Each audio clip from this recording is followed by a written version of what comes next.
Alam mo minsan mapapaisip ka, na bakit parang ang gulo ng mundo?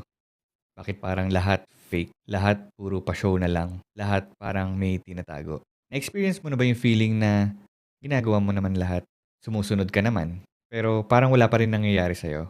Tapos mapapansin mo, yung mga taong hindi naman sumusunod or hindi naman masyado mabuti, sila pa yung umaasenso. Alam mo, ang hindi alam ng karamihan, itong mundong ginagalawan natin, hindi talaga siya patas. Kasi hindi naman talaga siya ginawa para maging patas. May mga sistema na matagal nang nakaset up para iligaw ka. Para isipin mo, ang pera lang ang sukatan ng worth mo. Na kailangan mong bilhin ang happiness mo. Na ang success dapat flashy.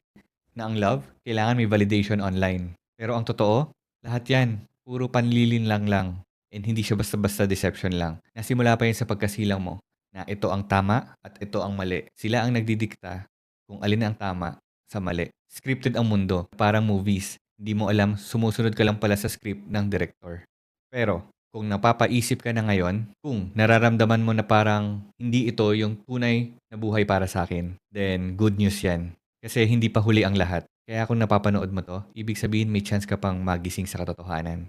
Hindi para magalit sa mundo, pero para makita ang katotohanan, para maintindihan ang mundo na may mas malalim na purpose ka talaga, kaya ka narito. Sabi ni Jesus, the truth will set you free. Pero hindi to instant. Kasi minsan, masakit makita ang katotohanan. Yung realization na baka ang tagal mo nang sumusunod sa maling guide, sa maling tao, sa maling pagkaintindi kung ano ba talaga ang success. Pero hindi ka nag-iisa. Actually, lahat tayo dadaan sa ganyan.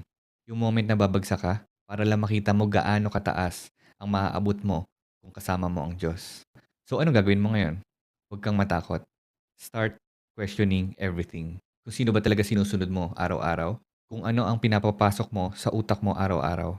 Ito ba'y boses ng Diyos o boses ng sistema? Yung ginagawa mo ba ngayon align sa calling mo?